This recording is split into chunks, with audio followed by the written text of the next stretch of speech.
2, 1. Welcome to the Scoop World Order. We are unveiling our unofficial Buckeye Scoop SWO depth chart tonight. I've got my man, the bank. I have Nevadabuck with me. Gentlemen, we're going to start with the quarterback position. It's obviously already been named CJ Stroud as the starter. Start with you, Bank. How do you see the last three spots? I mean, obviously we're thinking McCord. The last two, do you think that we have 4 quarterbacks in a week? Or is one take off? What are your thoughts on that? Well, I think, transferring now in August is a really dumb thing to do. If you're going to transfer, man, the time to go was before the deadline, to be able to play this year. And that's passed. So might as well stay. Mm-hmm. Where are you going to go this year? Stay? Right? We've seen years where teams lose 2 quarterbacks in the first half of the first game. Anything can happen. You know what I mean? So, whoever the number 3 is, I think it's Jack Miller. He needs to stay. If he was going to leave, he should have left a long time ago, months ago. So at this point, I think kids need to stay where they're at all across the country and don't even talk about or think about transferring until, January or February. Take a look and see where you're at. But right now, the best thing kids can do is bust their tails in practice and get better and force their way onto the field. We've seen it happen before.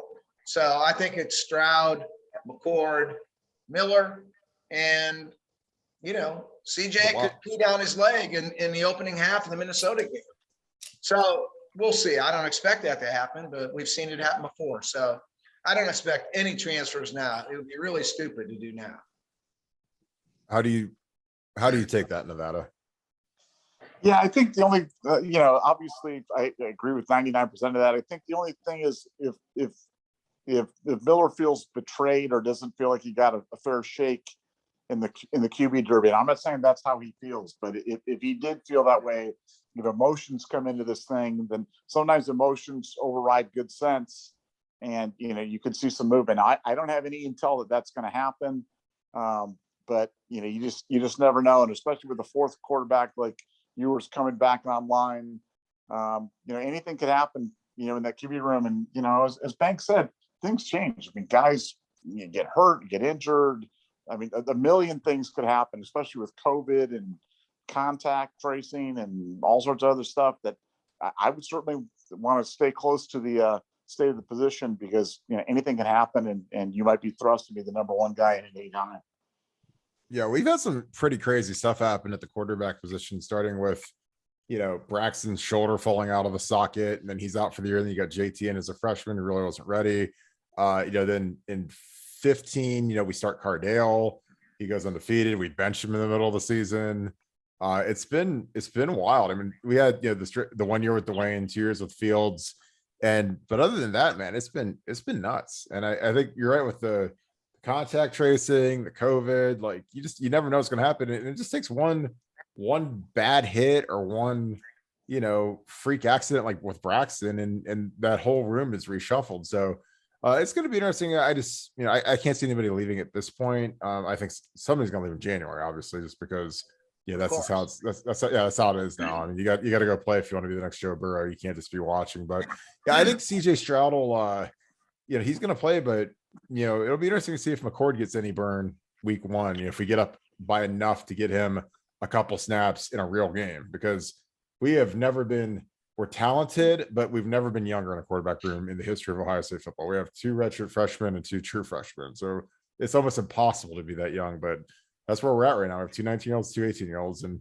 we got to roll this. So on to a more, I guess, unsettled position, running back. So I'm gonna start with you, Nevada. Give me who takes the field with the first offense for the very first play of the game, and who leads the team in carries, who leads the team in rushing yards. Yeah, no, I think Mayan Williams takes the first carry. I think Trey Henderson ends up leading the team in rushing because I just think he's that special. And I think Master Teague scores a lot more touchdowns than people think that he will because he vultures a lot of scores around the goal lines. They kind of find a role for him, and that's why I think it's going to go down. I think the cream's going to rise to the top, and Trey Henderson's clearly that next level type of talent, and can't wait to see him on the field. What do you think, Bank? Yeah, Henderson's got more talent than anybody in that room. I don't think that's even debatable. But is he ready to go? You know, and Kirk, we talked about this before. There's a lot more than just taking a handoff and running it to the end zone, although that's great to watch. But, you know, does he know that offense? Does he know the audibles? Does he know blitz pickup, pass protection? Can he catch the ball? Does he know where he's supposed to be at all times? When those questions get answered yes, then he's the guy, and the rest of them are sitting and watching. He has the most talent. So it's just a question of when. When is he ready? Is it this week? I don't know. It might be. Is it next year? You know, we just don't know. But when his time comes, he's taking that job, and everybody else is going to fight for scraps because he's the most talented guy. And I think people can't wait to see him. And I have no idea how Ryan Day is going to, you know, put him on the radar, on the national radar. You know, if they blow Minnesota out and Mayan Williams is going crazy and T's going crazy, maybe they save him to spring him on Oregon. But Trey Henderson's time is coming. It's just a question of when.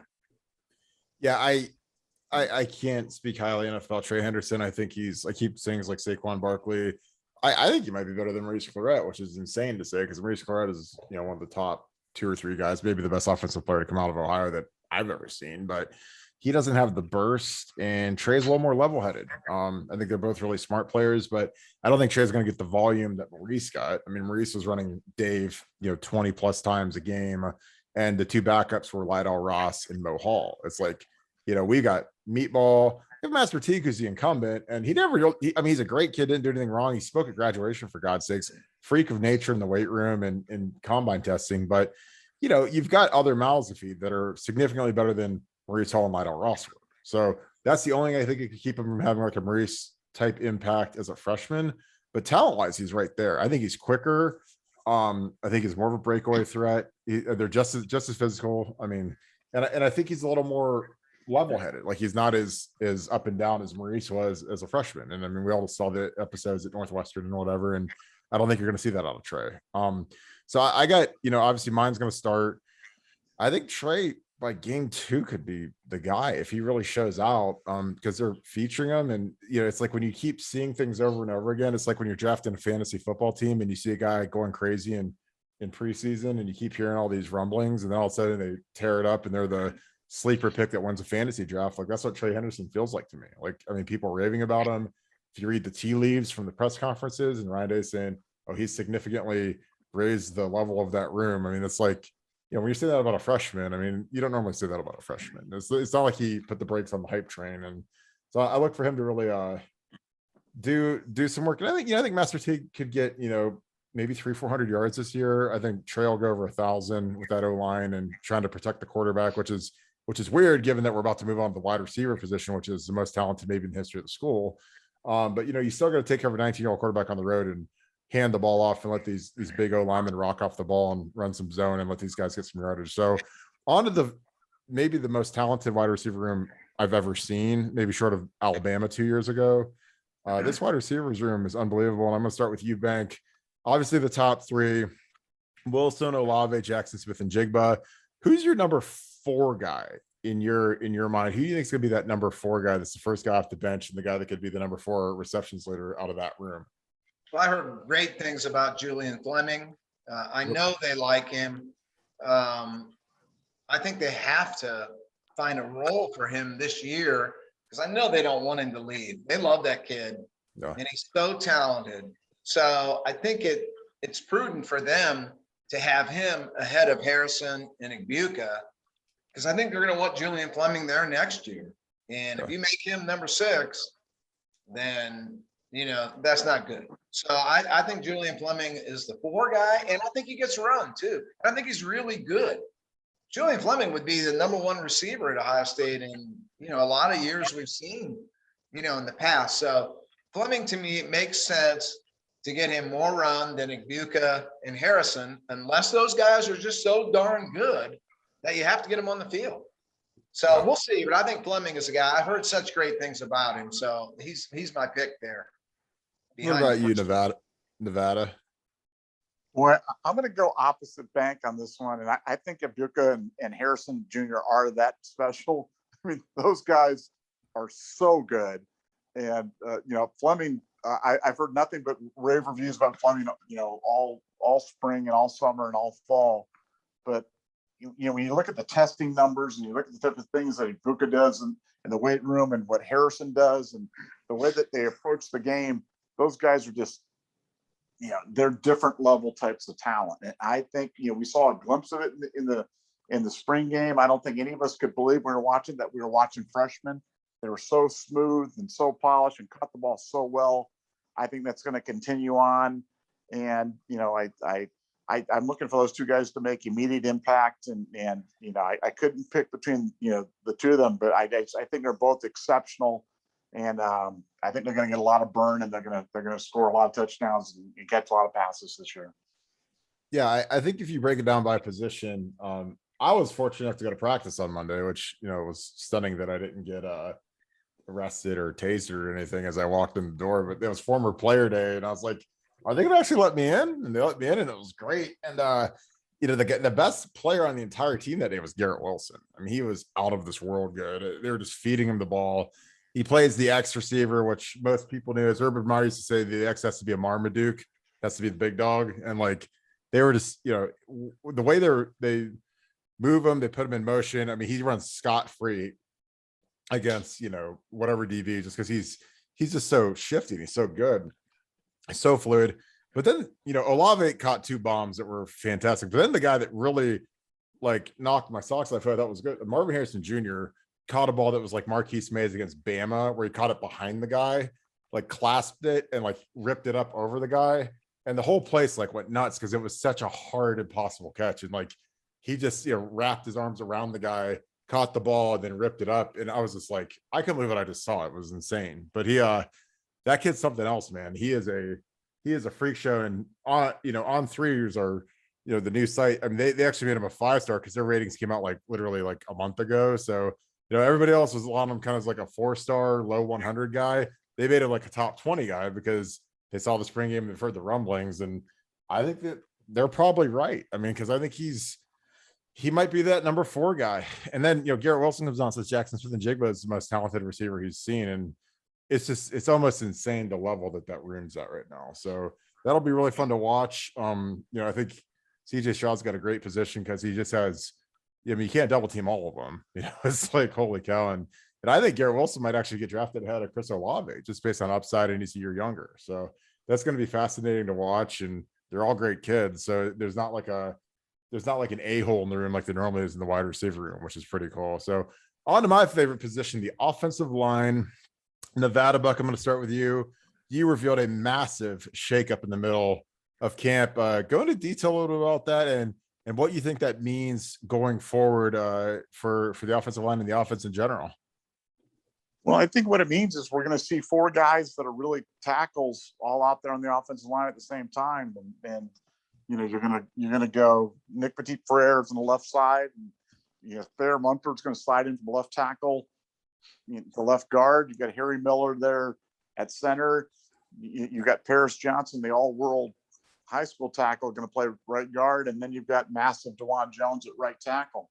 So, a lot of shakeup there. It's not often that you see a first-team All-American tackle slide to guard and then flop your right tackle to left tackle. But, this Ohio State offensive line, it was something that they switched to about the 3rd or 4th practice of the fall, and they've never looked back. It's been their best unit by far. And, they've got lots of other combinations. This fall's really been about cross-training for the Ohio State offensive line. They've had guys playing center. They've had guards flipping out to tackle. They're really, really making a focus on cross-training. That's really an important thing for them. And I think what they end up is you've got an offensive line that's got a lot of versatility. A lot of guys they're going to play this year. They're going to probably be rotating 8, 9, 10 guys this year. But that first unit, boy, it's good. And you're going to be hard pressed to find a line with more talent than that starting 5, because it's a really good group. That might be the best starting 5 that I've ever seen covering Ohio State, and that's saying something. What do you think about it, Bank? I love the 4 tackle approach because they've been weak in pass protection for 2 years, giving up way too many sacks. And I think almost any combination they could put out there, Kirk, they'd be able to run the ball in the Big Ten. They've been really good running the ball the past 2 years. And I think that would continue with just about any combination they want to put out there. But you can't give up all the sacks they've given up. So I think the 4 tackles really helps pass protection, which is where I think they needed help. So I love that idea. I think DeJuan Jones outside and Thayer inside takes this line to a different level. And I think it speaks a lot for Thayer Mumford. You know, he's one of our favorite guys, Kirk. We've known him forever. I've known him since he was a 7th grader. And for an All-American to give up a glamour position, to take a grunt position, man, that speaks a lot for Thayer and in his quality of character and just type of person he is. You know, there's no tackles that want to go inside and play guard, but he's going to do whatever that team wants him to do. And I just wanted to give Thayer a shout out. He's one of our favorites. And man, I think it just takes this offensive line to a level where they need to be to line up and play Alabama and teams like that and be able to protect the pass. Yeah. And honestly, I don't know if I could have done it. Like I just be real frank, you know, it's like if I said, Bill Greene, you've made a lot of money in your life as a recruiting analyst, but now I want you to be an IT guy for our site, and you have to take credit cards and do coding and no, it is that like, and you would be like, Kirk, you signed me up to do this. I'm the best in the business at it, paid me all this money for it. Why would you make me the guy that's changing credit cards and, you know, like doing backroom stuff? And I said, well, Bank, we got this young guy coming and, you know, I want him in your spot and you got to go to this new spot. Like, I would be upset. I think you would be upset. It's like, crazy. You know, I mean, it really speaks to the quality of kid that Thayer Mumford is. And I thought that needed mention. I mean, that Absolutely. Is a huge move. And I don't know if like the typical fan realizes that this guy's gone from a glamour position to a grunt position with a smile on his face and whatever we got to do to win games. And, you know, we always like to talk about, it's a brotherhood and everybody, well, it's not always, you know, one and one for all. It's usually, I need to get mine. I got to get mine. It's usually the theme. Well, with Thayer, I mean, there's a guy that clearly putting team first, no ego, just, he wants to win. Yeah. And, you know, it's, you know, he gave up 0 sacks last year. So the thing that's going to be really compelling is when, you know, if DeJuan for some reason would struggle a little bit, or Nick's footwork gets mixed up at left tackle. I don't think Nick will have any issues, but if DeJuan gives up a couple sacks, like, do people start crowing for, well, we should put Thayer back at left tackle? And DeJuan, I mean, it's almost predictable that's going to happen because they were so good in pass pro last year. Thayer didn't give up a single sack. So once, you know, if Nick gives up 1, then he's already given up more than Thayer did all last year. Yeah. And, yeah. You know, it's going to be fascinating, but I think Harry's looked better. He got his shoulder that was hanging by a thread reattached. His shoulder dislocated in the championship game, which is why I got pulled, is hanging by a thread. So that got surgically repaired. So that's good. I think PJ is a superstar in the making. He'll be our left tackle next year.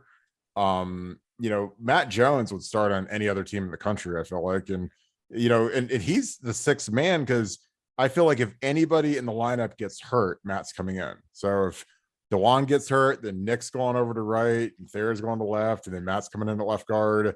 If Harry gets hurt, then I feel like Matt's coming in at center. If Paris gets hurt, then Matt's coming in at right guard. Like, I just feel like he's the guy that's going to be in, and they'll do like a little quick shuffle to get like kind of the old tackle system. And, you know, I mean, Josh Schreier was great. I mean, he was running with the ones. He's playing right tackle now. Enoch Vamahi is a fantastic left tackle. So, I mean, you know, we really do have more quality depth, and we've had 2 kids hit the portal, like Max Ray hit the portal. And, you know, we had the kid that just left to Pitt and, you know, Ryan Jacoby. And I mean, normally we would have been at death's door, but like we legit have 3 or 4 more guys that can play after our starters, which we've never had before. I mean, I was a player, I was a coach. And I mean, it was like, if we lost 1 guy, we were completely screwed. I mean, like in 12 with Urban, we went undefeated. If 1 guy gets hurt, Taylor Decker's coming in as a true freshman. And Taylor, as a true freshman, was not the NFL Taylor. He was far from it. And, you know, I think our depth, it's just been sensational. You know, I don't lose sleep at night if something happens to one of these guys, or if some COVID thing happens and wipes out a couple guys. We had a couple guys can step in and actually play. So, good stuff, guys. All right, so we're gonna move on to the defense. We're gonna start with the D line, which is absolutely loaded. I'm gonna start with you, Bank. Give me your two DNs, two D tech, your nose guard, and then your three technique. Yeah, the DNs, I think they started off with Tyreek and Zach, and I think those guys were both really good last year. I love Zach. I think he's progressed from his freshman year, and I thought he should have played more last year. I think he's really good, but Sawyer is going to find a way onto the field, whether that kicks Tyreek inside, because Larry Johnson loves those quick tackles that can defeat blockers with their speed off the ball. So the ends, I love where they're at with the ends. They got to find a tackle that can step up and play next to Haskell Garrett, who I think is really, really good. Yeah. And last year, Vincent, Cage, Jackson, those guys, none of them were all that special. And one of them's got to grab that job. Somebody's got to be the tackle opposite Garrett and play really well.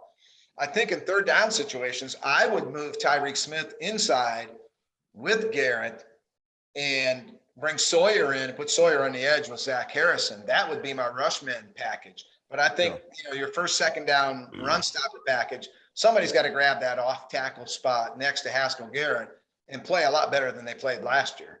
So that would be the only question mark to me, is that off tackle. What about you, Nevada? Well, I think that unwittingly, Kirk, you kind of reveal something about Ohio State today, and that you skipped the tight end position on offense. Oh, I didn't even know we had tight ends. Well, I'm looking at Tony Girdman's old thing. I was, I forgot we even had tight ends. Well, let's finish out the DNs and then we'll go back. No, we'll finish with the DNs, but I thought that was beautiful that you actually forgot that we had. It's funny because I'm looking at Tony Girdman's depth chart from August 1st, and he didn't even put a tight end. He put three receivers. He's like, here's the two deep from the first 5 minutes of practice or whatever. So I just was looking at it because, just so I don't forget anybody, like you were talking about in the pre-show. And, I totally forgot especially since I love Cade Stover. It's crazy. So let's finish out the DNs and we'll go back to the forgotten crew of the tight ends. Yeah. No, I think Zach Harrison's poised for a big year. And, I think he's the guy that he's really the key. He's really the key. If he can have the kind of, can he be Chase Young? Can he be Nick Bosa, or can he be Joey Bosa and really be that guy that gets after the quarterback every single time? Because if he can, it's just going to make everything on the defense go. Tyreek's obviously the guy on the other side. Haskell's going to have a big year inside. I like Darren Vincent at that other tackle. I think he's going to surprise some people. And then you've got guys like, Jaron Cage and Michael Hall and Antoine Jackson inside. Michael Hall's a guy, a name to remember, because he is really good. He's really good. He's has flashed a number of times this fall. So much so that you go, who is that guy? And I think he's going through a little bit of the freshman slump right now, where you kind of hit the wall and you kind of take a step back, as all the freshmen do.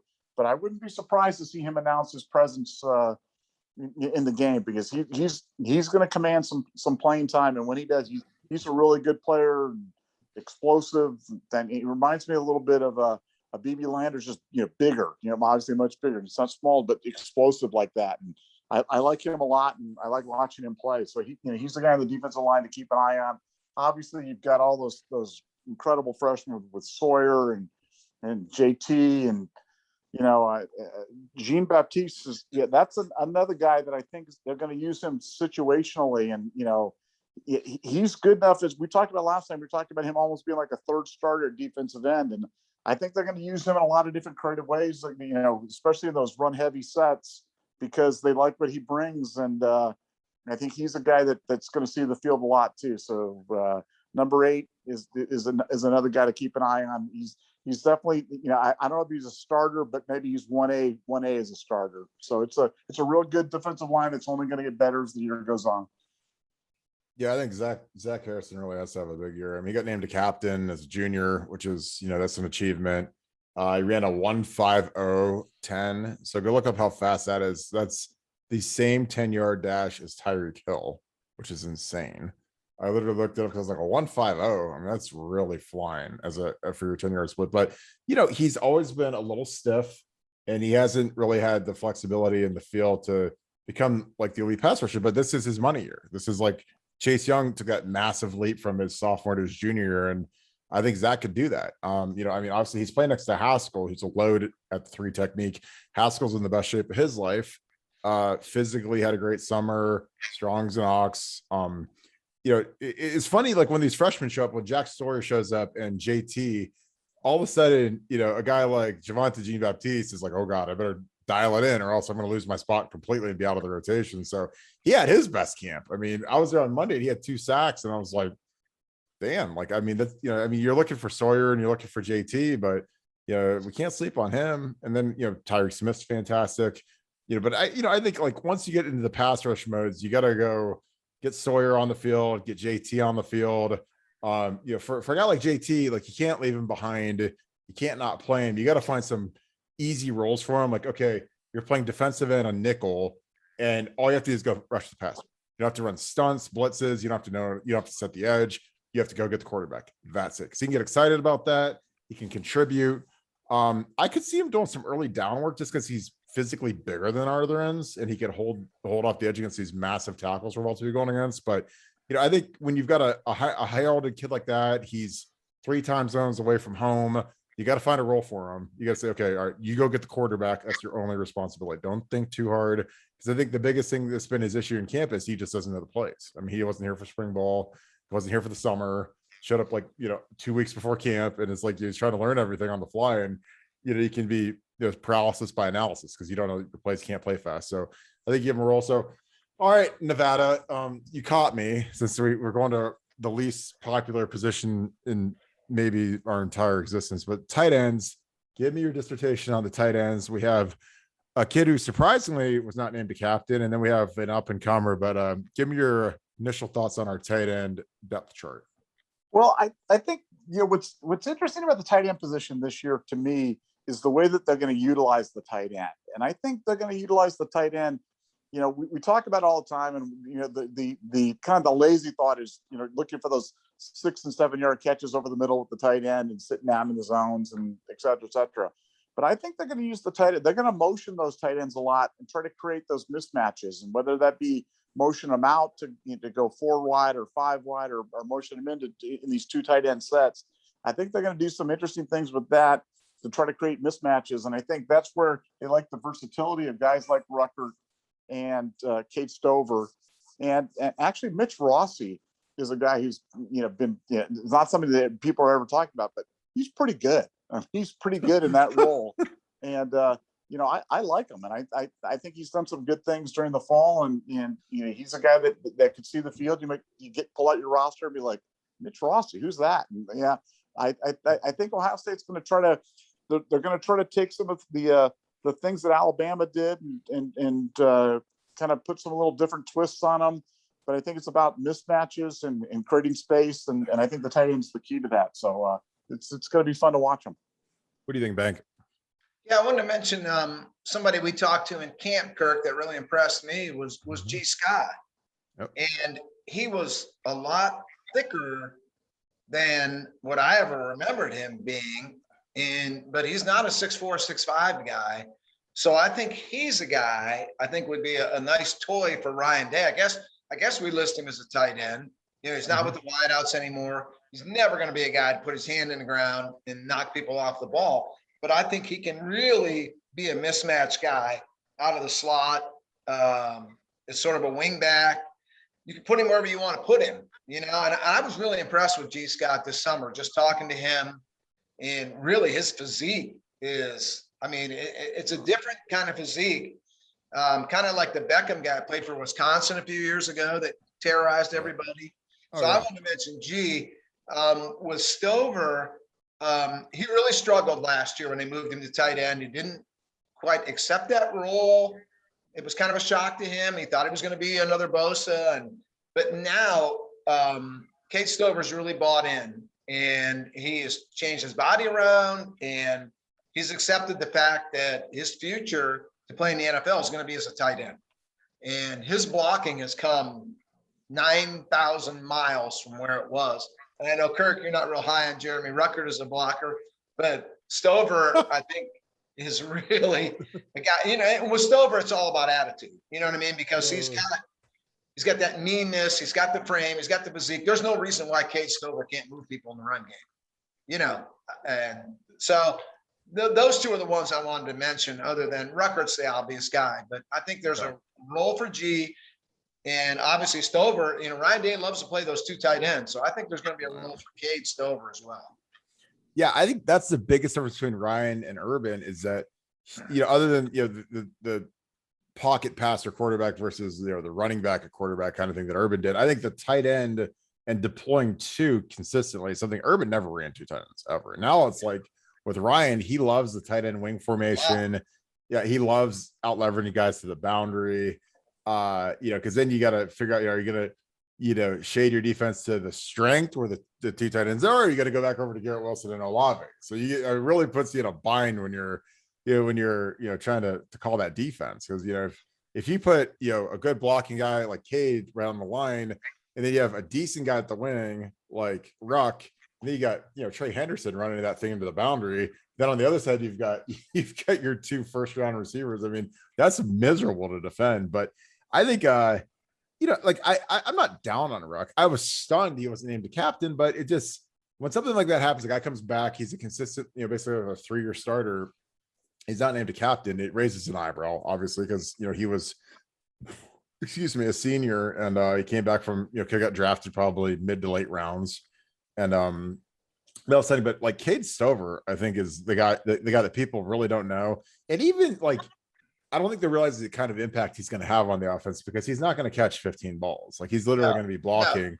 But like, nobody in the universe thought Luke Farrell's going to be a 5th round pick. And then boom, he goes in the 5th round, you know, and he wasn't, you know, All-American or All Big Ten or some guy that was like some factor in the passing game, but he blocked like crazy. And Kevin Wilson, who's my favorite coach on the entire staff, said he's the second best tight ends ever coached. And the first one was the kid, Jermaine Gresham, who was at Oklahoma, was his 1st round pick, 6'7", freak show.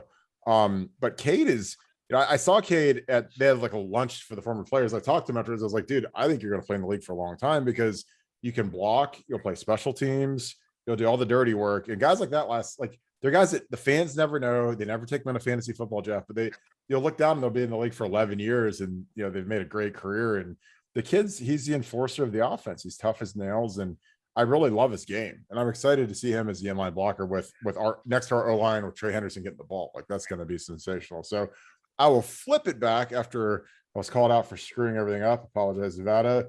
Let's go to our linebackers, which is a unit that is very light on experience and is something that I think people are scared to death about. And start with you, Bank. Give me your projected Mike, Will, and then Bullet. Yeah, I think, you know, right now they're probably looking at Terada Mitchell, Cody Simon, Craig Young. My favorite in that group, you know, I really want to see Tommy Eichenberg get on the field. I want to see him break that Ignatius linebacker jinx. But more than that, I just think Tommy's really a special talent. I think he's got some AJ Hawk to his game where he can be a 3-down backer. I've seen him cover people. He's a sideline to sideline guy, stopping the run. He's tough as nails. He's so quicker and athletic than people give him credit for. And the thing he always had in high school that I loved was he was a great blitzer, and not a great blitzer like Chase Young that defeats people by just running around the tackle. Tommy knew how to get through openings and gaps and seams, and he would get through the wash and get to the quarterback. So he's so smart, so tough. I really hope Tommy gets on the field. I don't think he's going to start off the bat. I think it's Terada, Young, and Cody Simon, who another one I'm really looking forward to seeing. You know, we saw him at camp a lot this summer too, helping out. And that guy just looks like an NFL player. I mean, he didn't look like that coming out of high school like he does now. So he's really worked hard on his body and looks the part. So those are the guys I'm really looking forward to see. What about you, Nevada? Yeah, no, I think it's going to be interesting. I think, you know, the key obviously is Simon's health. Simon's been a little nicked up. He's been nicked up, you know, most of the fall camp, and every day it's like, he's coming back, he's coming back, he's coming back. Well, eventually, you gotta come back. And if he's healthy, he's the guy. If he's healthy, he's the next All-American linebacker there. But if he's not healthy, then I think you're going to see Mitchell and Gant probably back there. Although I'm a big, Tommy Eichenberg fan. I mean, I couldn't be a bigger fanboy of him. And I echo everything that Banks says about him. I think he's been outstanding this fall. I think he's been really, really good. And, I don't think Ohio State's going to have any compunction at all about going to him. I do think we're going to see a lot of 2 linebacker looks. And so I don't think it's going to be the traditional 3 linebacker sets that we see a lot of. I think we're going to see a lot of 2 linebacker looks and more exotic sets where you're seeing guys, like Craig Young, go back and almost play like a safety or a Javante Jean-Baptiste, step into a linebacker, a stand-up linebacker spot, or do some things with Lathan Ransom. So I think for Ohio State this year, the linebackers just need to be good enough. They just need to be good enough. I don't think they need to be great. I don't think we need those guys to be the great All-Americans. They just need to be good enough to be assignment sound, be able to stop the run, because I really think that we're going to be able to get after I think our pass rush is going to be so good that it's going to take the pressure off of our defensive backfield in terms of coverage. And I think we'll get up the defensive back tank, but I think we actually have some guys that can cover. But, for our linebackers, just be assignment sound and, don't blow assignments and give up big plays. And I think that'll really help out that OSU defense. Yeah, I think we need Cody Simon back in the worst way. He's a 4.52 40 guy, explosive as can be. I think he and Mitchell start off at Will and Mike. I mean, Cody will be the Mike. God bless Tuff, who was a 5 flat guy, but Cody's a 4.5 guy, and that's going to make a big difference for us, I believe. Tarajo's named a captain. He's coming on. It's his. We've been hearing about him. He's a guy that hits people hard, and he's got to have that big senior year. I mean, we need him, but when we play Minnesota, there are like 3 teams in the Big Ten. You play Minnesota, Iowa, Wisconsin. That's a Tommy Eichenberg kind of game. Big offensive line, great running back, going to be physical. It's not a big out in space kind of game. And that's a Tommy Eichenberg kind of game. So, I mean, this could be a moment where, we're probably going to run more 3 linebackers than we normally would, because Minnesota doesn't have a single receiver that would even make our 3 deep, I don't think. And they have a big O-line and a really good running back. So they're going to try to run it at us.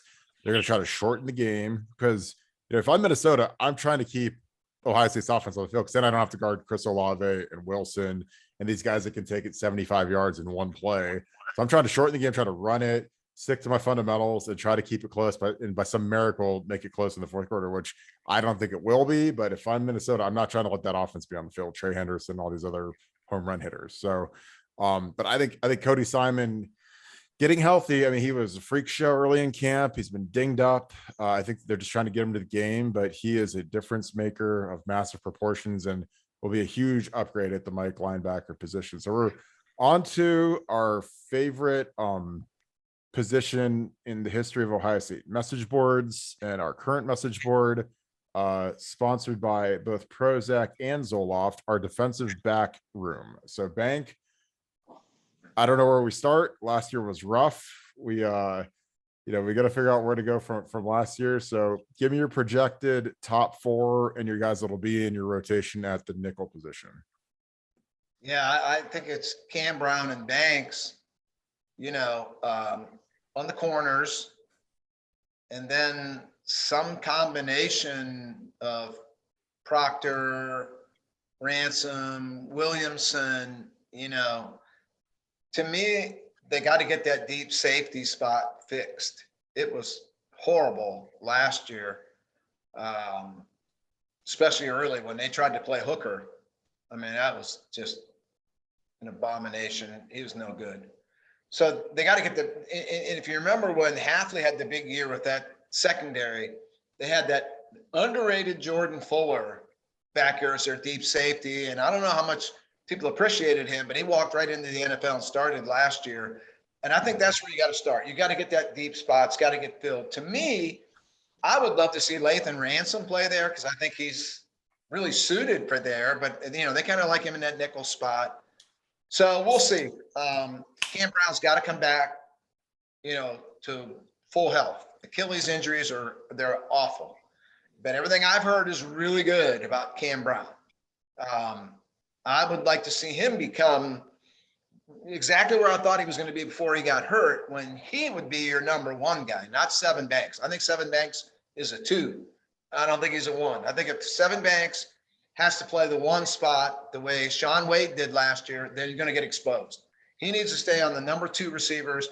Cam Brown's got to take the ones. And if he's fully healthy and that Achilles is completely ready, then he'll do that.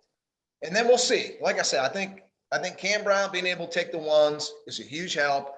And I think getting that deep safety spot better than average to below average, I think makes a big difference too. So that's what I'm going to be looking for. What about you, Nevada? Yeah, well, the good thing, I mean, Cam Brown blazed a 4.37 40 over the summer. So I know he's back, at least, from that perspective now. Will he trust it when he gets out there in the field? But he's looked real good all fall. They feel like he's back at 100%, but you never really know. But I think he is that guy that can, him and Seven have been locking guys down, for a good portion of the fall camp. This is a really good wide receiver core they're going up against every day. I'm with Bank. I like Ransom back. I think Ransom could bring some, football IQ and some soundness to that defensive secondary spot. But, what you're seeing, what they're running more and more is that, that Craig Young Proctor kind of Legion of Boom look that they're running there. And I don't know how long they're going to stay with that, how long they're going to trust it, what they're going to do with it. Williamson has, I hate to say it, but Williamson's been good this fall. I mean, Williamson wasn't good. He ranged from, below average to really, really average last year. And he's better. He's better this year. And he could help out and help take some of the pressure off. They've actually had him playing some of that slot corner as well when they've rolled Ransom back. So, but I like the freshman. I like Ja'Kayla Johnson. I like Jordan Hancock. I like Cavazos. I mean, I think we've got some young guys that can really cover, and that they're going to throw out there. And the young guys have been coming on the second half of fall camp. They started slow. We weren't talking a lot about them the first couple of weeks, but lately we're hearing more and more about them. That you can see they're playing the game, with a lot more attention to detail, and they're starting to make an impact out there. So it would not surprise me to see one of those guys kind of make that Lathan Ransom type of thing, kind of out of nowhere, step in and start making some plays. And, it'll be the race. The guy who makes the first play will be the guy that's going to get out there, and he'll be the guy that gets the run. He'll the guy that's going to get the play. So, and who knows who that's going to be, but I wouldn't bet against a guy like Jordan Hancock, because that guy's awfully good, really talented. And I know the OSU coaching staff's real excited about it. Give me your head shaking, Bank. What's your rebuttal? All right, we'll see. We'll see. You got Proctor and Craig Young as your deep safeties. It'll work against Minnesota. It may not work against the speed of Oregon. We'll see. We'll see. I'd put Lathan Ransom back there. They need Jordan Fuller, and I think Lathan Ransom is a more athletic Jordan Fuller. Yeah. I don't think they need a linebacker back there. I think they need a true safety back there, a true athlete, true defensive back. We'll see. Yeah, there's so many unknowns in this group. Like, Denzel Burke is a guy who had a fantastic camp so far. You've got, I mean, I don't even like saying, because I know you're going to snicker at me, but like Kerry Combs was saying how good DeMario McCall's been at corner. I mean, you just never know. You can't be serious. That's your guy Kerry said it, man. I know. Well, they say a lot of things. They say, we'll see. Coro's again, it's the great unknown. This is put DeMario out there and let him cover Oregon one-on-one. We'll see. Are you taking the over if they do that, Bank? Over. What's the Oregon fight song? I don't know what it is. If they bring the band, oh God. Yeah, it's gonna be fascinating, because I think it's gonna be, we're gonna open up, we're gonna have Young, we're gonna have Ransom at the nickel slot. Got 7 Cam Brown. I think we could have as many as 5-6 corners play in the first game and just figure out who can actually play, because there's a lot of guys A lot of question marks, and this is going to be something else to see. So, well, gentlemen, I appreciate you, kickers. Sorry, we don't really care. I can't help you on that one, man. Yeah, I was like, sorry, I'll go with kickers. whatever you say, Kirk. I on might the have forgot kickers. I might have forgot the tight ends, but just don't shank too many extra points, and we'll be fine. But yeah, this is going to be interesting. Like, I think that this DB room is the great unknown. It's the biggest point of consternation for our fan base, and I'm excited to see these guys play, especially these young guys, and see if we can stop some guys on the back end. Because last year was rough, and there's a new coach coaching back there, and there's a lot of new young talent. And if there's one position where young guys can play at, it's corner. Like Urban played Janoris Jenkins as a freshman, and if you're a freshman, you're a ball hawk, you can get back there and play corner. You don't need to be some big muscular offensive lineman or whatever. I mean, if you can run with the guy and stick to him, then you can play. So it's gonna be fascinating to see if any of these young 5-star talents that Kerry Combs recruited can step in and give us some help in the back end. Well, fellas, I appreciate both of you. This will be up shortly. Another great podcast, and we're gonna have to come back soon next week. It's next week's game week. We're 1 week out, and the foot's gonna be hitting the ball. So thank you, Scoop fans. We're getting ready to head back to the message boards, and we will see you next episode. All right, man.